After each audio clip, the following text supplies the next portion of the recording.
Part 1. Sabrina thought that Hunter liked her since he secretly courting her during office hours. As he secretly, it's difficult to work with him, without taking advantage of his weakness, as a guy suffering from retrograde amnesia. Pero hindi siya nakaiwas ng kapwa malunod sa kamunduhan na kaagad nagbunga. Sa halip na matuwa ay tila isang bangungot nang natuklasan niya na hindi pa nalulunasan ang serious mental condition ng binata maliban sa amnesia. He becomes sadist when mad, at iyon ang ikinatakot niya. Lumayo siya upang makaiwas sa binata. Dinala siya ng stepbrother niya sa US at doon nanganak. Pero dahil hindi rin komportable, bumalik siya ng Pilipinas at itinaguyod ang sarili. Nang malaman ni Hunter ang kanyang pagbabalik, hindi siya nito nilubayan. He chased her, begged her na halos sambahin na siya nito. Paano niya ito matatakbuhan gayong hinihila siya ng kanyang puso pabalik dito? Sabrina Angeli and Trevor Hunter Story. Listeners, please support my new story. Isang buwan na ang nakalipas magmula nang nailibing ang ina ni Sabrina.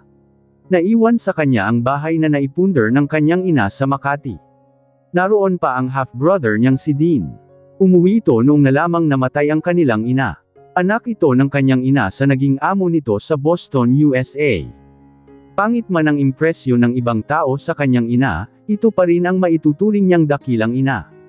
Hindi siya nito pinabayaan. Ang tawag ng iba sa kanyang ina ay dakilang kabit. Bagaman totoo, nasasaktan siya na may umaalipusta sa kanyang ina. Anak din siya nito sa lalaking may pamilya. Pero mas pinili ng kanyang ina na itaguyod siyang mag-isa na, hindi umaasa sa mga nakarelasyon nito. Ang daddy ni Dean ay mayroon ding asawa pero walang anak. Mas matanda ito ng 4 na taon sa kanya. Nag-migrate sa US si Dean simula noong kunin ito ng ama nito. Mas maswerte ito kaysa kanya dahil mayaman ang tatay nito. So, what is your plan, Sab? Tanong ni Dean nang magkasalo na sila sa almusal. Bumuntong hininga siya. Hindi na ako makakabalik sa dati kong pinagtatrabahuhan dahil nag-resign na ako. Hindi na kasi maganda ang nangyayari sa kumpanya, turan niya. I told you, you can work for my company. Gusto niya ang plano ni Dean pero nahihiya siya sa pamilya nito. Thanks, kuya, pero nakapag-apply na ako sa bagong kumpanya at tinawagan ako for interview. Are you sure you can live alone here? Baka mahihirapan ka. No, kuya, ayos lang talaga ako rito. Bumuntong hininga si Dean. Okay, I will leave on Sunday. Tawagan mo lang ako kapag may kailangan ka. And I sent 100,000 to your bank account for your financial needs. Nawiindang siya. But, no more buts, please. You're still my responsibility as my sister so I want to make sure that you're in a good situation. Dadalawin din kita madalas, nakangiting sabi nito. Hindi na lamang siya kumibo. Napakabait ng kuya niya. Ang swerte ng babaeng mapapangasawa nito. Workaholic si Dean at wala pa siyang nababalitaan na may girlfriend ito. Salamat, kuya, sabi na lamang niya. No worries. Matagal na siya nitong gustong kunin para doon sana pag-aralin sa US pero hindi pumayag ang mama niya. Dahil kapos ang budget, kumuha lang siya ng 2 years secretarial management course. Ang totoo ay gusto talaga niya maging engineer katulad ni Dean. May sarili ng real estate developer sa Boston si Dean. Maliban doon, marami na ang branch nito ng construction equipment auction at construction company. Marami ring itong condominium. Katunayan, plano nito na mag-invest din ng business sa Pilipinas, Leon na lang ang hihintayin niya para sa kumpanya nito siya magtatrabaho. Ilang buwan ding pinagtiyagaan ni Sabrina ang pag-aalaga sa kanyang ina na dinapuan ng sakit na liver cirrhosis. Naging alcoholic ang mama niya simula noong natuklasan nito na may pamilya pala ang tatay niya. Nagkakilala lang ang mga ito sa hotel na pinagtrabahuhan ng mama niya noon bilang housekeeping staff. Na-in-love ang mama niya sa tatay niya at ilang beses na may nangyaring sexual ay siya ang naging bunga. Subalit natuklasan ng mama niya na may pamilya na ang tatay niya at 2 ang anak. Sadly, namatay rin sa aksidente ang tatay niya. Kilala niya ang mga anak niyon at asawa pero hindi na siya naglakas loob na magpakilala sa mga ito baka isumpa lang siya. Masaya si Sabrina nang malamang tanggap na siya sa trabaho. Noindang siya dahil inilagay siya sa posisyon ng Executive Secretary ng Montecillo Group of Companies. Isa lang ang Montecillo sa may pinakamalawak na business sa Metro Manila at Calabarzon. Ang Montecillo family ay dating pinagsilbihan ng mama niya bilang katulong. 10 years old siya noong madalas siyang isama ng kanyang ina sa mansyon ng mga Montecillo sa Makati City. Ang bahay naman nila ay sa bayan ng Bangkal. Naroon lang din sa Makati City ang main office ng Montecillo Group. Sa unang linggo ng trabaho ni Sabrina ay tinambakan siya ng maraming papeles. Biglaan kasi ang pag-resign ng dating executive secretary, dahil umano sa hindi nagustuhang inasal dito ng CEO na si Hunter Montecillo. Kilala niya si Hunter, ito ang nag-iisang anak ng mag-asawang Montecillo na madalas niyang kalaro, noon sa tuwing kasama siya ng mama niya sa pagtatrabaho sa bahay ng mga ito. Pero simula noong umalis na sila ng mama niya ay wala na siyang balita kay Hunter. Sa private high school ito nag-aral, siya naman ay sa pampublikong paaralan. Pareho nang nasa politika ang mga magulang ni Hunter. Senador ang tatay nito, at congresswoman ang ina. Hindi niya nakalimutan si Hunter dahil ito ang first crush niya at first kiss. 11 years old siya noon at 15 naman si Hunter. Kahit birong halik lang iyon ay naging memorable sa kanya. Ang gwapo kasi ni Hunter, mistiso. Marami na ang dapat pirmahang papeles ang CEO pero ang sabi ng mommy ni Hunter ay nasa ospital pa ito at comatose. Nabundol daw kasi ng kotse si Hunter, balita niya, ikakasal na ang binata sa fiancé nito na walang iba kundi, ang half-sister niyang si Samantha. Sabrina, baka madyay gising na ngayon si Sir Hunter, abangan mo dahil need ng pirma niya para sa proposal ng LDG condominium. Hindi maaring madelay ito at baka umurong ang client, sabi sa kanya ni Adele, ang marketing manager nila. Yes, ma'am, pupunta po ako sa ospital, turan niya. Inihanda na niya ang papeles na papipirmahan.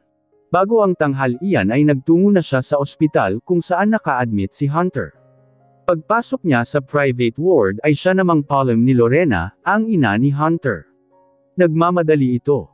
Dito ka muna, iha, kakausapin ko lang ang doktor, sabi nito saka siya iniwan. Hindi pa pala nagigising si Hunter. May aparato pa ring nakakabit sa katawan nito. May benda ito sa ulo at may galos sa mukha. Namumutla ito. Yakap niya ang folder ng papeles habang palapit sa walang malay na binata. Tumayo siya sa gawing kaliwa nito. Ang laking bulas ni Hunter. Hindi maikakailang napakagwapo nito. Nakikita lang niya ito sa magazine at mga TV shows bilang guest. Isa ito sa maimpluwensyang businessman sa bansa, at kilalang business tycoon. Maliban sa Pilipinas, marami rin itong business sa Florida. Kilala rin ng kuya niya at isa sa kakumpetensya. Sa paglipas ng panahon, aminado si Sabrina na naroon pa rin ang paghanga niya sa binata. Kaya ilang beses siyang nagpasa ng resume niya sa kumpanya nito, dahil gusto niyang mapalapit silang muli. Hindi siya nakatiis, marahang hinaplos niya, ang makinis nitong pisngi. Pagkuwan ay hinawakan niya ang kaliwang kamay nito. Kumislot siya nang biglang gumalaw ang kamay nito at humigpit ang kapit sa kamay niya. Hindi niya kaagad nabawi ang kanyang kamay. Napatitig siya sa mukha nito. Gumalaw ang mga mata nito at unti-unting nagmulat ng bahagya. Nagulat siya nang biglang bumukas ang pinto, kaya nabawi niya ang kanyang kamay. Excuse me, tawag ng babae sa atensyon niya. Lumingon siya sa pintuan. Antay-manong kumabog ang dibdib niya nang makita si Samantha, fiancé ni Hunter at kanyang half-sister. Kunot noong nakatitig ito sa kanya. Napakaganda rin ni Samantha kaya hindi siya magtataka bakit na in love rito si Hunter. Nakadama siya ng munting insecurity rito. Napakaswerte nito. Hi, good morning. Nakangiting bati niya rito. Hindi niya pinahalata na kinakabahan siya. Hello, casual nitong ganti. Where's Tita Lorena? Pagkuwan ay tanong nito. Lumabas lang siya sandali para kausapin ang doktor, tugon niya. And you, Anito? I'm Sabrina Montefalco, a new Executive Secretary of Montecillo Group. Pumunta ako rito para ipapirma sana ang importanteng papeles kay Sir Hunter kaso hindi pa pala siya nagkakamalay, sabi niya. Tumangulang ang babae saka lumapit kay Hunter. He's awake. Ulalas nito. Really? I'll call Madam Lorena, sabi niya saka siya tumakbo palabas. Saktong parating na si Congressman Lorena kasama ang doktor. Sinalubong niya ang mga ito. Ma'am, nagising na po si Sir Hunter, balita niya. Oh, God, Thanks. Ulalas nito. Pumalik ka na sa office, iha, sabi nito. Pero may papipirmahan pa po ako kay Sir, aniya. Bukas na. Baka hindi rin yan maharap ng anak ko. Baka na kayong dumiskart, anito saka siya iniwan. Hindi na lamang siya namilit. Panay ang buntong hininga niya habang palabas ng ospital. Wala ring nagawa si Adele nang hindi mapirmahan ang project proposal nila. Tama naman ang mommy ni Hunter, kailangan munang magpahinga ng anak nito. Kinabukasan ay bumalik sa ospital si Sabrina upang magpapirma ng papeles. Gising naman na raw si Hunter at nakakausap na. Ayos sa mga simosang empleyado sa opisina. Nagkaroon daw ng temporary amnesia si Hunter. Naku, mas lalong hindi na siya nito maaalala. As usual, may dress code na siya. Parehong design ng mga black skirt niya na issue ng kumpanya. Ganoon din ang white blouse and black blazer. Basa pa ang gabaywang niyang buhok kaya hindi niya itinali. Nakaisang katok siya sa pinto at kaagad na may bumukas. Nagulat siya nang si Samantha ang nabungaran niya na siyang nagbukas ng pinto. Kung kailan pumasok na siya ay saka naman ito nagpaalam na lalabas. Tuluyan nang nagising si Hunter. Hindi niya alam kung paano ito babatin. Magsasalita pa lang sana siya nang mataman itong tumitig sa kanya. Tumigil ito sa pagsubo ng hiniwang hinog na papaya. Ikaw, saad nito. Kunot noong tinitigan niya ito. Teka, kilala ba siya nito? May amnesia ito. I'm Sabrina Montefalco, sir, your newly hired executive secretary, aniya. Yeah, Sabrina, I know you. Nawindang siya. Kilala talaga siya nito. Automatikong naghermentado ang puso niya. Nagkakilala na tayo pero matagal na yun, sir. Mga bata pa tayo, amused na sabi niya. Whatever. And why are you here? May papipirmahan lang po akong papeles sa inyo. Inilapit niya rito ang naka-folder na papeles at itim na ballpen. Kinuha naman nito ang papeles at binasa. Habang naghihintay ay pasimpleng pinagmamasdan niya ang gwapong mukha ng binata. Seryoso ito sa binabasa. Pagkuwan ay pumirma na ito sa ilang pahina. Tulala siyang nakatitig dito at hindi niya namalayan na ibinabalik na pala nito ang papeles sa kanya. Nahimasmasan siya nang bumukas ang pinto at pumasok si Samantha. Kinuha na niya ang papeles at sana'y lilisan ngunit napako ang mga paa niya sa sahig nang may kumapit sa kanang braso niya. Umihit siya paarap kay Hunter. Tiningnan niya ang kamay nitong hawak ang braso niya. Matamang nakatitig ito sa kanya. Can you visit me tonight? Hiling nito. Kumabog ang dibdib niya. Nahihiya siya, natatakot dahil baka magalit si Samantha. Pero nang tingnan niya si Samantha ay kalmado lang itong nakatingin sa kanila. Ibinalik niya ang tingin sa binata. Sige, sir, after ng duty ko, sabi na lamang niya. Thanks. Pinitawan na nito ang braso niya. Pagkuwan ay nagpaalam na siya rito. Nakalabas na siya ng kwarto nang sinundan siya ni Samantha.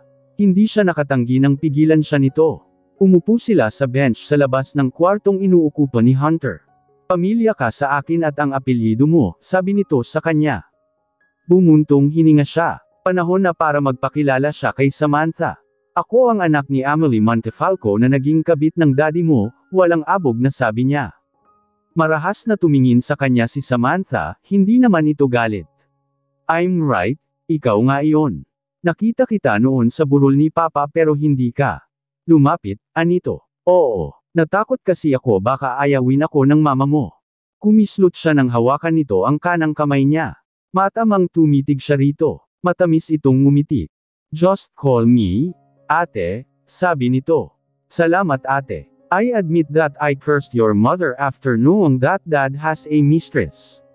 Sobrang nasaktan si mama noong nalaman na may nabuntis na babae si papa. But I didn't feel bad against you, cause it's not your fault. Naantig siya sa sinabi nito. Salamat sa pag-unawa, ate. Ang totoo, nasaktan din si nanay noong nalaman niya na may pamilya pala si papa. Hindi kasi niya alam. Na-depress si mama at kamantek na nga niya akong ipalaglag pero napigil siya ng kapatid niya, kwento niya. How is she now? Namatay siya last month dahil sa malubhang liver cirrhosis. My God! Nabitawan nito ang kamay niya. Condolence to your family, anito. Salamat. Nagulat siya nang bigla siya nitong yakapin. Mabait naman pala si Samantha, mukha lang mataray. And how's your life now? Tanong nito nang maghiwalay sila ng yakap. Nag-iisa na lang ako sa bahay. Heto, nagsisimula pa lang magtrabaho sa Montecillo Group, turan niya. Yes, speaking of Montecillo, bakit kilala ka ni Hunter? Yuzisa nito. Hindi ko nga rin maintindihan. Hindi ba may amnesia siya? Yap, a retrograde amnesia. Anong retrograde? Inusenteng tanong niya. Isa uri ng amnesia na nabubura ang kasalukuyang memorya ng pasyente, pero ang naaalala nito ay ang pangyayari sa buhay niya noon. Ang sabi ni Tita Lorena, naaalala ni Hunter ang nangyari noong binatilyo pa siya. Noindang siya. May ganoong palang klase ng mensia. Kaya pala kilala ni Hunter ang pangalan niya. At wala naman masyadong nabago sa mukha niya maliban sa nag-matured. Hindi naman kasi siya pala ayos. Kaya pala kaagad niya akong naalala, aniya. Meaning, nagkakilala na kayo noon. Opo, ate. Matagal din kasi nang tulong sa pamilya ni Sir Hunter si nanay. Madalas akong kasama ni nanay at minsan doon pa kami natutulog. Palagi kaming naglalaro ni Hunter ng basketball. Sampungin talaga siya noon. Mabilis siyang menas lalo kung hindi niya makuha ang gusto niya, kwento niya. Kaya pala. Pilyo ang ngiti ni Samantha. Kaya pala ano, ate? Takang tanong niya. Never mind. Masaya ako dahil nakilala kita. At sana maging okay kayo ni Hunter. Bakit? Bumuntong hininga si Sabrina. Ang totoo, hindi ko naman talaga mahal si Hunter. Natrap lang ako sa sitwasyon. Hala. Paano kayo magpapakasal? Ayaw ko nang magpakasal sa kanya. Baka masaktan siya, ate. Nalungkot siya sa natuklasan. Mas masasaktan ako kung ipipilit ko na magpakasal kami. Natatakot na ako. At saka, nawala na sa akin ang lalaking mahal ko. Naaawa siya kay Hunter pero naawa rin siya kay Samantha. Ginagap nito ang mga kamay niya at matamang tumitig sa kanya. Please, Sab, aliwin mo si Hunter. I really need to quit this marriage arrangement. I can't lose the man I love, samo nito. Napaluhan na ito. Hindi ko alam ang gagawin ko, ate, nababahalang sabi niya. Just go with the flow. Makipagkaibigan ka sa kanya. Pero mahal ka naman ni Hunter, di ba? Yes, but I think it's not true love. He was just obsessed. May pakiramdam ako na may nakita lang siya sa akin na siguro pamilyar sa kanya at gusto niya. Kinabahan siya sa sinabi nito. Hindi tuloy niya alam kung ano ang kanyang iisipin para kay Hunter. Ramdam niya ang takot at hirap sa mga mata ng kapatid. Sige, ate, sisikapin ko na maging magkaibigan ulit kami, pagkuwan ay sang-ayon niya. Salamat, Sab, anito saka siya muling niyakap. Pagkuwan ay nagpaalam na siya rito, ibinigay rito nito ang contact number nito sa kanya. Hindi nakabalik sa ospital si Sabrina dahil biglang tumawag, ang tita Maylin niya at sinabi na naghihintay ito sa bahay niya. Nakababatang kapatid ng kanyang ina si Maylin na byuda at may isang anak na 10 taong gulang, si Rosalie. Umiiyak na naman ang tiyahin niya dahil nag-away na naman ito at ang live-in partner na lasing-ero. Malamang ay naglayas na naman ang mag-ina.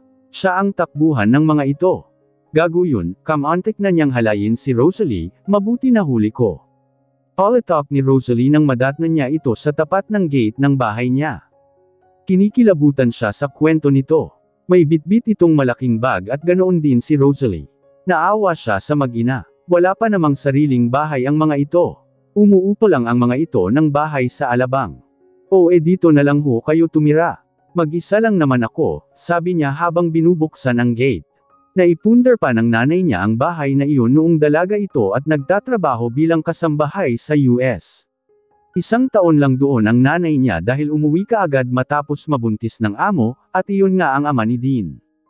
Salamat, sabi, wala na talaga kaming malalapitan, pupungas-pangas na sabi ni Maylin. Sab ang palayaw niya, ganoon din ang tawag ng nanay niya at ibang nakakilala sa kanya sa bayan na iyon. Pagpasok nila ay kaagad niyang iginiit sa guest room ang mag-ina roon sa ground floor. Sa second floor ay may 2 kwarto. Ang isa ay kwarto ng nanay niya. Magpahinga ho muna kayo. Magluluto lang ako ng hapunan, aniya. Mabuti na lang marami pa siyang stock na karne ng manok at isda. Noong linggo lang siya ramalengke. Nagprito lang siya ng tilapia at ginisang sayote para mabilis. Gabi na siya nang uwi dahil nag-overtime siya sa pag-aayos ng mga papeles na dadalhin niya para sa meeting na dadaluhan nila ni Adele. Mainitin pa naman ang ulo ni Adele. Ayaw nito na nalilate at may kulang sa mga papeles. 40 years old na si Adele pero wala pang asawa. Bisexual kasi at workaholic. 10 taon na pala itong operation manager ng Montecillo Group. Tinulungan naman siya ng tiyahin niya sa paghahanda ng pagkain. Si Rosalie naman ay naghuhugas ng mga plato. Masipag ang batang ito at matalino. Palagi itong may honor sa klase pero tahimik lang. Nagmana ito sa yumaong ama na sobrang bait at tahimik, taliwas sa ugali ng tiyahin niya na parang machine gun ang bibig. Hayaan mo, Sab, regular na ang trabaho ko bilang therapist sa wellness center ng kumare kong si Indang. Asenso na ang gagang yun kahit pokpok noon. Mabuti tumano ang bruha, kwento ni Mylene nang naghahapunan na sila. Natawa siya, mabuti naman ho kung ganon. Akala ko wala pa kayong trabaho. Ipapasok ko sana kayo sa Montecillo Hotel. Kailangan din nila RG therapist, Anya. Oy, talaga ba? Magkano naman ang sweldo? Kumibit balikat siya. Hindi ko alam, Pero mataas ang standard ng management. Kailangan nila may at least 3 years experience. Ay, hindi bale, masaya naman ako sa shop ni Maring Indang. Sa susunod na pasukan, dito nyo na po i-enroll si Rosalie. Malapit lang dito ang school, Anya. Aba, oo. Ayaw ko nang balikan si Patrick, malabag ang demonyo. Walang preno ang bibig ni Mylene. Kahit ganoon ito ay gusto itong kasama ni Sabrina. Nawawala ang lungkot niya rito. Sa Montecillo ka na pala nagtatrabaho, sabi. Mababait ang mag-asawa, pagkuwan ay sabi ni Mylene. Ay totoo po, lalo na si Sir Henry. Oo nga, si Senador Henry. Pinuto ko yun. Malapad siyang ngumiti. Mabait din po si Madam Orena, dagdag niya. At ang gwapo pa ng anak nilang si Hunter. Nawala ang ngiti niya nang maalala, ang pangako niya kay Hunter na dadalawin niya ito, pagkatapos ng duty niya.